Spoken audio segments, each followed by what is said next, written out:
Hey everyone, and welcome back to the Supergirl After Show here on the Stream.tv. I am your host, Eric Eisenberg from CinemaBlend, and I am joined by Sabine Barra from Legion of Leia. And Silas Lesnick with ComingSoon.net. So we've had a enjoyable episode, kind of diving into Martian culture a little bit. We kind of got an expansion on that, and if I'm being perfectly honest, I've really enjoyed Martian Manhunter's presence on this show ever since season 1. Yeah. Let's open it up to start just by getting your personal opinions about how this show went. You know, I liked it and I didn't like it for some other reasons. I thought the Martian stuff was really cool. I really like seeing the Martians, especially the effect. Like when they're actually Martians, it looks really good. It does, yes. Yeah. And honestly, that's been kind of a big thing for this show. I mean, going back to when it was on CBS, but even now, I feel like it is kind of the best looking of the CW shows. Sabina, what do you think? I definitely agree. I thought like when they transformed, it just looked amazing, and I wanted to see more. And I was hoping there'd be more Martians coming in, because like the threat in the last episode was like, oh, they're coming. Sure. And spoiler-ish. I mean, obviously it's the after show. Yeah, you've seen it. There were just two of them, and I was like, oh man. Yeah, sure. Well, I mean, at the same time, they are kind of teasing a little bit more, because we now know that Megan has gone off to kind of start a revolution on Mars, which should be interesting. But let's kind of dive into the kind of whole Martian-ness of this episode, because they did some cool things with the narrative. I mean, specifically, it reminded me a lot of John Carpenter's The Thing, or I guess the original thing that came. But I like that whole idea, that dynamic. That was, I mean, it was a cool interplay between the characters. Sure. Totally, because you were like, oh, it's one of us. Sure. One of us, because they obviously assumed it was just one of them. Right. And then the reveal that it's two of them, and it was Wynn, which was hilarious. Yeah, because you definitely didn't see that coming. Get to see him do a lot more than just sit behind a desk and stuff. Yeah. Well, at least when he's taken over. Right. And then that reveal with Alex being one of them as well. Yeah, that was really a nice secondary surprise that I definitely didn't see coming. What do you think, Silas? I don't know, it bugged me. I like you say The Thing, I thought it sort of fell into cliche territory. Yeah. And one of those things where it's just like, so you want to blow up the place. Why are you walking into a room where somebody else is? Why are you ever turning into the form of somebody that's already there, especially when you already have two Martians that somebody doesn't know about? I'm not really sure what you're referring to. Well, when they end up finding the first Martian, it's just like, it seems like these Martians just sort of made a mistake that ends up getting them caught. It seems like there are much better ways to do that. First and foremost, don't do it when Supergirl's there. Well, that's fair, yes. I mean, having Supergirl there is kind of always a security measure that they are going to have to face down. That being said, I honestly, the only kind of thing that I wish from that kind of closed room environment, because that's something that I really just like in general, is the idea of people being closed in a room together and having to deal with each other, especially when one of the people happens to be an alien in disguise. I was wondering what they were going to do to figure out who was who, honestly. That is something I want to talk about, which is, I mean, this is actually the first episode of Supergirl that has kind of gotten a bit into that part of the Martian Manhunter mythology where you have that fear of fire. And I honestly I mean, that's something that you haven't really introduced before, and I think it's a cool element. I just kind of feel like this is a organization that is supposed to deal with external threats. Sure. We know that Martians can shapeshift. Why is there not protocol in place to begin with in case this happens? But there is protocol for lead in the building because of Supergirl. Well, honestly, I mean, if we want to really take a look at this, I mean, Hank Henshaw as the head of the DEO, I mean, maybe he has kind of, maybe he kind of slipped. And yeah, that's honestly a fair way to look at it. It's just like, it bugged me because these are supposed to be highly trained people. And the first thing that happens is they all pull guns on each other. Yeah. And it's like, you know, the reason one guy pulled a gun on each other, and I think we all agreed as a group that he was just acting like a complete dick. So, I mean, I just feel like as a group, you should say, you know what? We're all going to go lock ourselves in cells and then figure this out from there. Well, you can't really do that. I mean, we're getting totally lost in the weeds here because, like, you can't leave the room. That's kind of the whole point. But I mean, at the same time, like, honestly, my only kind of gripe against the Thing part of it is, like, as I was saying, is just that I kind of wish it was longer. I kind of wish I would honestly like to see an entire bottle episode. I mean, again, this is kind of an element that we've seen, but there is a certain level of mystery, a certain level of character development that you can get out of a closed door type interaction. And so my only kind of issue with it is that you kind of, as far as we're bringing this thing metaphor, you kind of jump straight to the hot wire in the dad of blood. I mean, you kind of just jump right to that, which got to the real. Again, this is a 40-minute television show, though, so they had to move it along. That being said, I mean, as we discussed, I really kind of dug the conflict between the White Martians. I thought the battles looked really cool themselves. That being said, it had like a soap opera-ish sort of thing where it's like the ex-husband comes back to take responsibility and bring Megan in and get her punished. Yeah. And then it also, brought a lot of points about John's feelings for her. Absolutely, yeah. Which have obviously evolved quite a bit over the course of this show because, I mean, she started out kind of manipulating him, pretending to be a green Martian, turns out to be a white Martian. Obviously, she's kind of changed. And it's been an interesting kind of narrative map, if not just because so far this season, the bits that we get of Martian Manhunter are a few far in between. So, I kind of like it. It's good to see more of him in this episode and see him sort of get out of his sort of... because he has been moving on from his old preconceived notions about the White Martians and about caring, and caring for Megan, and then admitting that he had feelings for her, and her being like, well, I have to go. Yeah, exactly. And then it's like, well, peace. I have to go now. My home planet. I was about to say, it's kind of a Poochie line, just kind of spinning out. I thought it was really cool how she was like, yeah, well, I've liked you for a while, and I'm going to go now. Well, I mean, I do feel it's like one of these unfortunate sort of like CW show cliches. Is like, well, there's certain recurring characters that will appear for a brief period and then it's got to rotate them out. And as far as they go, this is a great one. Like, it makes perfect sense. She's going back to Mars. It's so much better than like Barry's dad, who's like, I'm not sure why I'm leaving. I just got out of prison, so I think I'm just going to say peace. Yes, I agree. That being said, again, like as we were discussing, sending her back to Mars to kind of lead a revolution amongst the White Martians is very, very interesting. And I mean, it potentially sets up the idea that we could go have an episode that goes to Mars. I mean, we know that we're getting like Mr. Mxyzptlk later in this season, so we know that they are going to be going to kind of extremes. And hell, I mean, 2 weeks ago we saw an episode on an alien homeworld, so yeah, I like this idea. Before I kind of conclude the Martian portion of this segment, do we think Megan is gone? I mean, for now, she'll be back for sure. Okay, and so totally a for now. Because she dropped too many hints, like, but I might die, and I'm like, but will you? But will you die? I don't think. Yeah, I think she's pretty safe as long as she's not on screen. I think she's safe. So let's kind of take it from talking about the Megan and John relationship to talking about Alex and Kara, because that was another big thing that came up in this episode. Albeit part of it is a bit weird because Alex was replaced at some point in the episode. But this episode did something to kind of talk about Kara's abandonment issues going back to when she was a kid. No, totally. She had, a lot of feelings over Alex missing her Earth birthday, even though she was totally doing that to avoid Mon-El. Right. But it kind of did open up, for that dialogue, even though it was with the White Martian Alex, about how she was really hurt by her lack of not being at her birthday. And just sort of...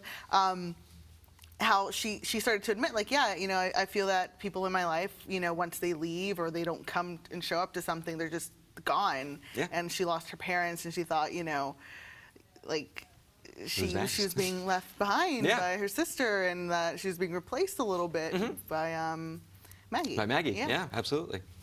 I do think they sort of missed an opportunity to maybe have revealed that she was replaced slightly sooner, just because you could play with that in some interesting ways. And effectively, it looks like she wasn't really replaced until immediately before we see the replacement. I like to think she was replaced earlier in the episode because if she's playing the bare naked ladies in like 2017, that makes no sense. I feel like an alien would be like, "What's cool?" Just reaching into like a corner of her mind somewhere. What is popular music? And then that pops out. Sure. Well, I mean, I also will say, just because this was a good kind of Alex Kara episode, because I mean, because so many previous episodes have been focusing on that new relationship between Alex and Maggie, which has kind of drawn a bit of focus. But as I was saying 2 weeks ago, it has gotten a bit tired to see kind of the Alex-Maggie wishy-washiness because they're just starting out this relationship. Obviously, she's just coming out as gay, which has its own kind of set of complications. But it was kind of nice to have this episode have Alex and Maggie be on really solid ground while having maybe Kara and Alex be a little off. Yeah, no, definitely. For sure. I think all around it sort of has switched up some of the dynamics because, like, last week we got a really Jimmy Olsen heavy episode. Right. He's nowhere in this one. Yeah, and that is actually something else that makes a perfect segue, because that is something I want to talk about, which is, I mean, and James Olsen, by the way, he's a man, not a little boy. But that is, I think, something that this show is kind of balancing on a line with, because I mean, certain problems that I've had with, especially Arrow in the past, is the fact that you've got to make all of your characters into superheroes in order to make them interesting. Otherwise, they're not interesting, and they're not interesting unless they're superheroes. Meanwhile, you have James, who, because Callista Flockhart didn't want to live in Vancouver, is now the head of Catco Industries, and he's apparently the head of this media conglomerate. However, ever since he became Guardian, it's kind of been stealing a bit of focus. Do you agree? Yeah, totally, because now he has sort of like this he's juggling two big things, and you felt his presence like just not being there in this episode. Yeah. Made me wonder why he missed her Earth birthday. Right, there you go, fair. You know? But yeah, like I think, I mean, well, we're going to come back to James in the next few episodes as well and see where that goes. Sure. Well, what do you want to see from him? I'm kind of did his friendship with Superman like do a number on him? Like, did he do this exact same thing in Metropolis, where he's like, "I'm the super secret superhero," and Superman was just like, "No, bro, no, you're not." I guess he was kind of more just kind of the friend of, because he was a little bit younger, I guess a little bit inexperienced. I don't know. I mean, my thing is really just like, if you're going to have him be the head of Catco, like, he's obviously publishing a lot of articles about Guardian, and he keeps bringing those stories to Snapper that we've seen. However, you know, it's a big city. It's a big city. Like, you can kind of focus on it. Like, I'd like to see a legitimately journalism-driven episode for him, especially now that he's Guardian, because that is going to be a balance that is going to be an important dynamic. Because I don't want to see, because just again to say what I was saying about Arrow, I don't want to see them become one-dimensional. I'd like them being more than just the superhero character. I like them being more than just the guy. Like, I mean, Wynn has a great advantage in that area simply by being, like, not a superhero himself, but trying to assist the superheroes. There's a great, I mean, in this episode, he kind of pulls a Xander move by being the guy who winds up getting replaced by a White Martian. I'm going to constantly make comparisons between Xander and Wynn until they decide to do something else. Though. It's fair, though. Totally, It's the guy who's not powered amongst a bunch of powerful people. But so that's what I'd really like to say. I'd like to see James kind of go in more on that journalism front and kind of explore that angle. Let's talk about Kara and Mon-El, because it kind of starts this episode where they are obviously having a bit of emotional fallout following his big reveal that he knew exactly what was going on, her rejecting him. In this one, she obviously needs some space. How do we feel about this relationship, guys? you know. One of the things he did in this episode was they were like, "Oh, he's moving on really fast because he's dating this other girl," but it's like another girl that works at the Daily Planet. Yeah, he was taken advantage of in the past, which is a bit weird. But yes. It just feels like a very tiny. Like I kind of feel like you could have gone somewhere else with that. I think we talked about this a bit last week, but I don't care about the Supergirl Mon-El relationship. I think it weakens Supergirl. Totally, because I mean she said it before, he only really cares about himself and her, and I don't think there's been enough for him to develop empathy and sort of like a just a code to defend more people outside of himself and Kara, and it just shows how petty he is. Honestly, like, oh, I'm being rejected again, and so he just goes back to the one little girl. Yeah. And I mean, and honestly, if we're gonna, I think another part of it for me is just the fact that, like, they are kind of pushing the whole Mon-El-Kara relationship. At the same time, though, like, going back 2 episodes, we know that he's hiding this dark secret, whatever it is, where he's probably the prince, let's be real. Yeah.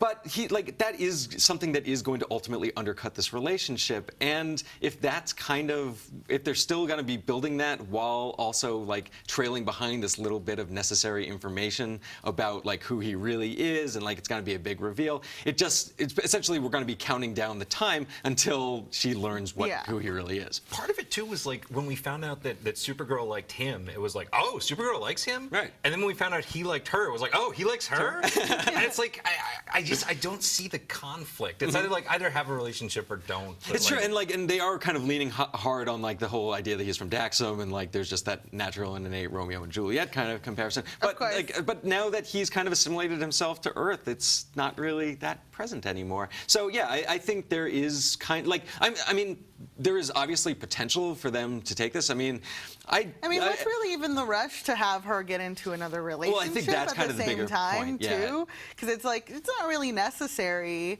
but they're kind of shoehorning him into this role. But I think it'd be interesting to see that, like, they do go out and then nothing like happens. Yeah, like they're sure. just like, oh, like we thought there was something there, but there's nothing there. But I guess the big question then is what you do with him, because Daxam is gone. So if he's not Or the Supergirl, is it? or is it?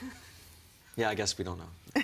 Mysteries. Can we go back to Martians for 1 second? 'Cause Sure, I yeah. did want to throw out, why isn't there any discussion about helping her with the Martian? Like, if the there's revolution? Martians in trouble on Mars. Well, I mean, I'd go there as probably just the fact that her whole deal is that she's a White Martian who's going to be reaching out to White Martians. So, you know, but like Supergirl and Mon-El could go help. Well, but that's what I'm saying. I mean, that's kind of what I was saying before, is that I could totally see, like, eventually they get a call from Mars saying, like, we need your help, and Yeah. they all Well, have why to- not do it now? I mean, if somebody that all of these characters care about is saying, I'm going on this mission because I think there is a right thing to do and that thing matters, and that right thing to do can't really be argued, like everybody agrees, oh yeah, you should free the slaves. Sure.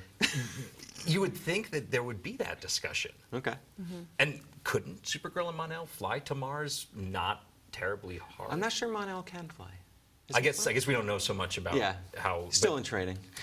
you know, part of my trouble with the show, every now and then, and this episode was a particular problem, is just like how Supergirl's powers work. Because if you're searching Yes. for bodies, even if the place is covered in lead, couldn't you do it in a few seconds? Like, couldn't you just go really fast? Oh, you mean like Flash style? Yeah. Yeah, that's fair. Well, I mean, I think We had that that really dramatic jump between the White Martian and Kara that was Sure. just really slow. Well, even like he knocks her over with fire. Like it's like a.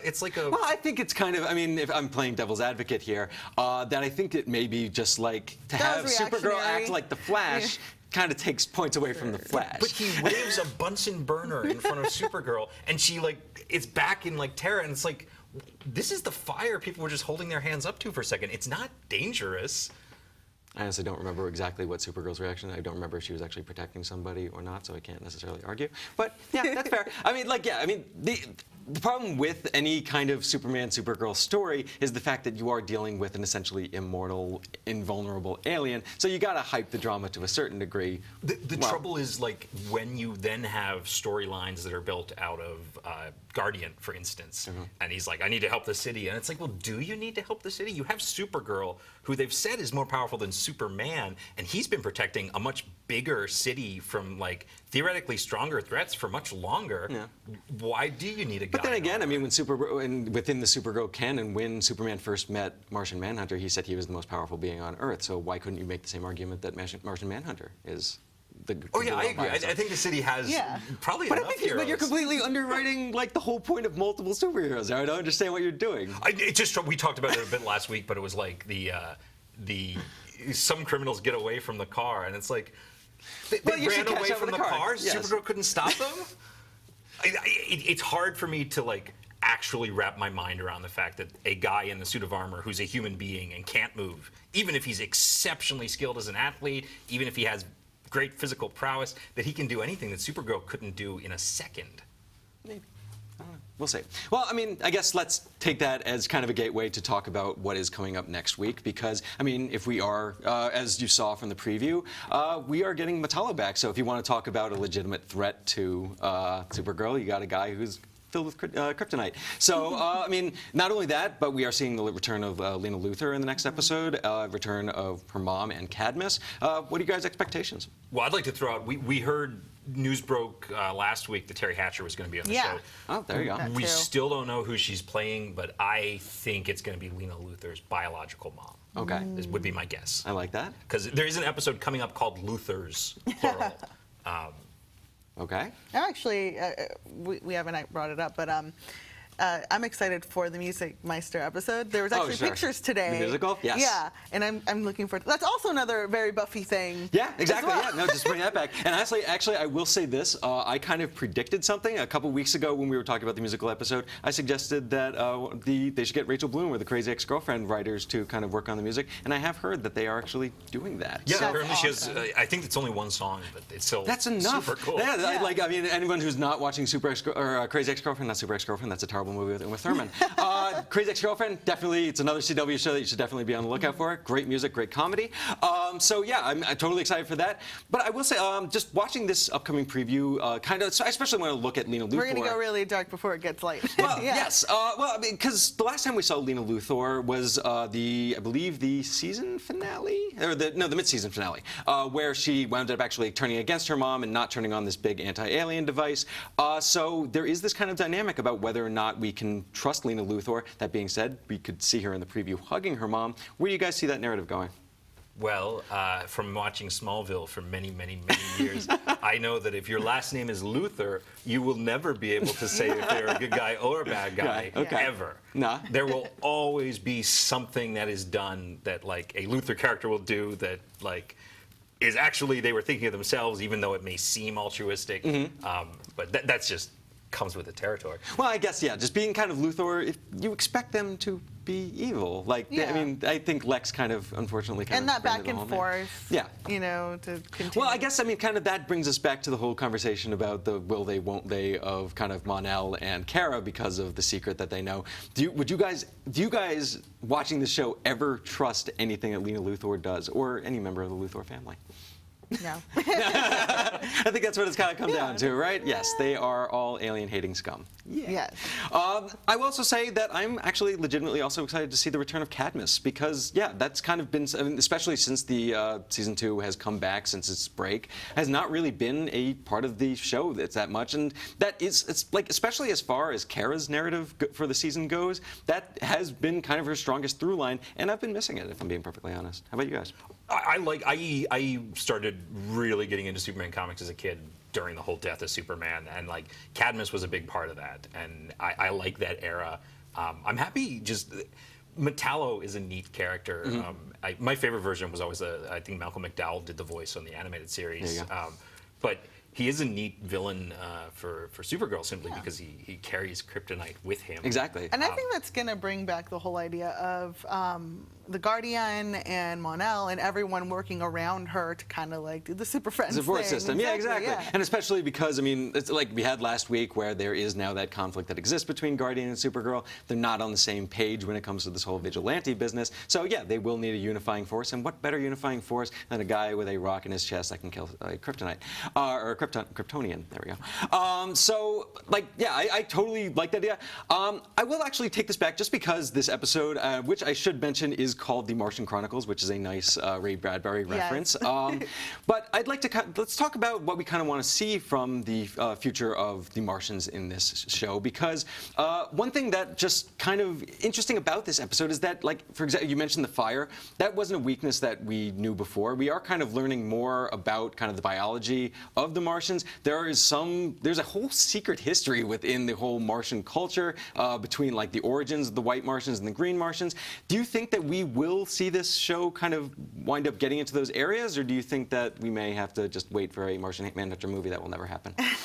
I want to see them go there because they left the sort of relationship between Megan and John really open-ended. Yeah. I mean, they both agreed that they liked each other and that she had to do what she has to do and go and start her little revolution. Yep. And I think it's not too much of a stretch for the whole, like, not the whole cast, but like Supergirl and Mon-El and Martian Manhunter to actually go to Mars and help her out, and we might actually even find out those things. Yeah. Yeah. I could see a big finale. I wouldn't mind dealing with the Earth's perspective of the Martians. Okay. I mean, this is a facility that deals with alien threats.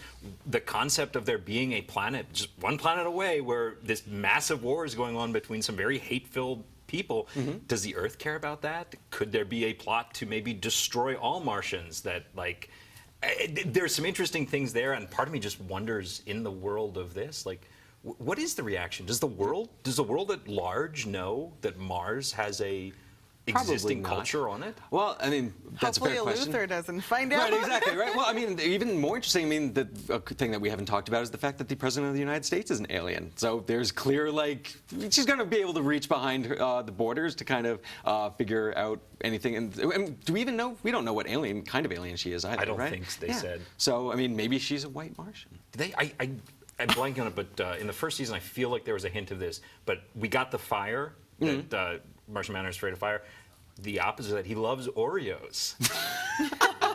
You want to see the I want the more Oreos? Oreos. Maybe Nabisco could come on as a. As a sponsor? Yeah, why not? I'll totally do that. Well, I mean, Actually, speaking of sponsors, Sure. at the end of this episode, we got to see a bit of Lego, the yes. Lego Supergirl interacting with Lego Batman. yeah, and does the Batman stuff. move your head? I like He that. was like, CW, Kryptonian woman. Yeah, that was No, great. it's not a C, it's a K.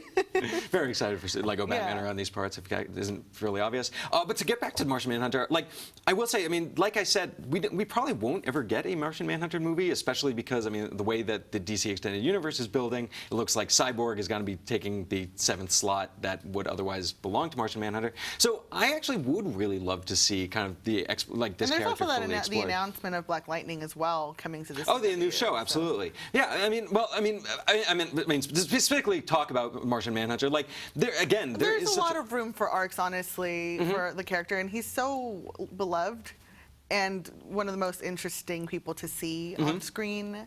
I feel like they can't just abandon anything to do with him. I don't think that it'll be. Oh no, I think he's going to be an Yeah. integral part of this series going forward. Absolutely. Actually, now that I'm thinking about it, I'm wondering if we'll see Hank Henshaw again because he's not dead. But yeah. Thoughts. Anyway, we are starting to run out of time. However, I want to say that we have a couple of thanks to give. I mean, well, actually, let's get your final thoughts on this episode because it's been an interesting one and obviously a bit of conflict for you guys. Well, let's actually put this right on the table. Do you think this was a good episode for Supergirl or kind of a setback for Supergirl? I mean, I certainly wouldn't say setback, Okay. but Yeah. it is an episode that, like, I'm not going to remember next week. I'll forget that it happened. Yeah. Well, I mean, do you think that's part of it is just because it was more of a self-contained story Yeah, as it totally opposed to a felt serialized story? self-contained, more of like a filler to kind of like build up to what's going to happen next. Yeah. With the Luthors and Metallo and stuff. So I think that this was just kind of like very much to show a lot of like what Kara's weaknesses are and Sure. her fear of abandonment, which I feel is definitely going to come back into play. Yeah, absolutely. Coming up soon. Well, I mean, the fact that, I mean, these characters are all, I mean, they are becoming a tight-knit family, so, and it is classic television propriety to blast everyone apart before the end of the season and Yeah. bring them back together. So, yes, I assure that is going to happen. It's going to be great. Everyone, why don't you guys introduce yourselves, tell them where I can find you. Silas Lesnick with comingsoon.net. And Sabine Ibarra with Legion of Leia. You can find me on Twitter at Sabina has no R, which I'm hoping is on my little thingamabobber. Very cool. And I am Eric Eisenberg. You can find my work over on Cinema Blend. You can follow me at eeisenberg on Twitter. I wanted to send out a special thank you to Lance Alfresser, who always takes care of our groups on Facebook and all of our social, which is great. And I want to extend a special extra thanks to our community members, Solomon Matthews, Sally Bortner, Mimi Boss, and Amber Tris Frankie. You guys are awesome Yes. and keeping the community going. Big thumbs up to you. Thank you. I hope you guys enjoyed the show. Supergirl will be back next week, and so will we. So, till next time.